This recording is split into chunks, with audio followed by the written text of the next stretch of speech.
તો જે સમાચાર વિગતવાર તો ગુજરાત રાજ્યમાં પેટા ચૂંટણીનો પ્રચાર અંતિમ તબક્કામાં છે ત્યારે ધારી બેઠક પર જેવી કાકડિયાને જંગી વિજય અપાવવા માટે અમરેલી ખાતે બગસરામાં મુખ્યપ્રધાન વિજય રૂપાણીએ જાહેર સભા સંબોધિત કરી હતી।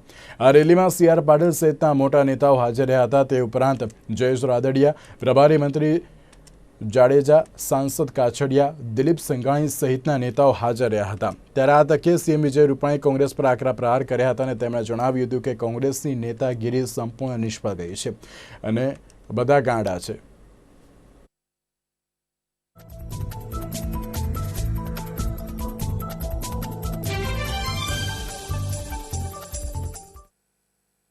કોંગ્રેસના લોકો પક્ષ પલટુની વાતો કરે છે, એના મોઢામાં સોંપતું નથી, મોઢું ગંધાય છે। એમાં પણ પરેશભાઈ ટ્વીટ કરે કે ગદ્દાર કરતા ગાંડો હારો, બધા ગાંડાઓને ટિકિટ આપી લાગે છે, પોતે ગાંડા થઈ ગયા છે। કોંગ્રેસની નેતાગીરી સંપૂર્ણ નિષ્ફળ છે।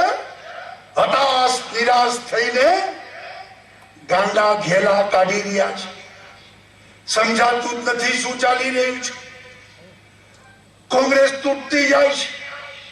તમે બધા નસીબદાર છો કે આ તૂટતી કોંગ્રેસના કફનને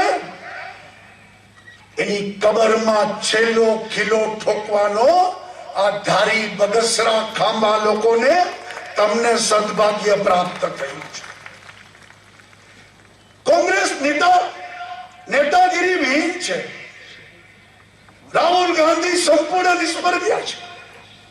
ગુજરાતમાં છેલ્લા 3 વર્ષમાં 28 ધારાસભ્યોએ કંટાળીને રાજીનામા આપ્યા છે। કોંગ્રેસ ડૂબતું નાવ બની ગયું છે।